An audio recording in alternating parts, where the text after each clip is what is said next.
August 19న ప్రపంచ photography దినోత్సవం సందర్భంగా Peddapuram promotional photo and videographers welfare association Peddapuram children's club ఆధ్వర్యంలో నేషనల్ ఫోటో కాంటెస్ట్ ఏర్పాటు చేశారు. దీనికి సంబంధించిన గోడ పత్రికను సూర్యారావు భవన్ లో ఆవిష్కరించారు. ఫోటోగ్రాఫర్స్ యూనియన్ అధ్యక్షులు వరహాల రాజు, పిసిసి గౌరవ అధ్యక్షులు బుద్ధా శ్రీనివాస్ గోడ పత్రిక ఆవిష్కరణ చేశారు. ప్రపంచ ఫోటోగ్రఫీ దినోత్సవాన్ని పురస్కరించుకుని విద్యార్థుల్లో దాగి ఉన్న నైపుణ్యాన్ని వెలికి తీయడానికి చిన్న ప్రయత్నంగా ఈ ఫోటోలను భావిస్తున్నామని అన్నారు.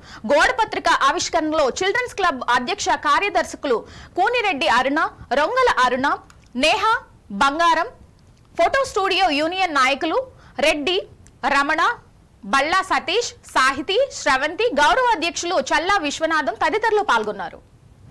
ఆగస్టు 19వ తారీఖున ప్రపంచ ఫోటోగ్రఫీ దినోత్సవం సందర్భంగా national photography contest Peddapuram children's club association మరియు the Peddapuram photographers and videographers welfare association ఆధ్వర్యంలో కాంటెస్ట్ నిర్వహించబడుతుంది. ఈ డేట్స్ ఆగస్టు 12వ తారీఖు లోపు ఎవరైనా పిల్లలు 6, 7 తరగతుల వారు జూనియర్స్ గాను, 8, 9, 10 తరగతి వారు సీనియర్స్ గాను, ఇంటర్మీడియట్ వారు సూపర్ సీనియర్స్ గా కేటాయించబడతారు. ఎవరైతే ఫోటో కాంటెస్ట్ పంపించాలనుకుంటున్నారో వాళ్ళు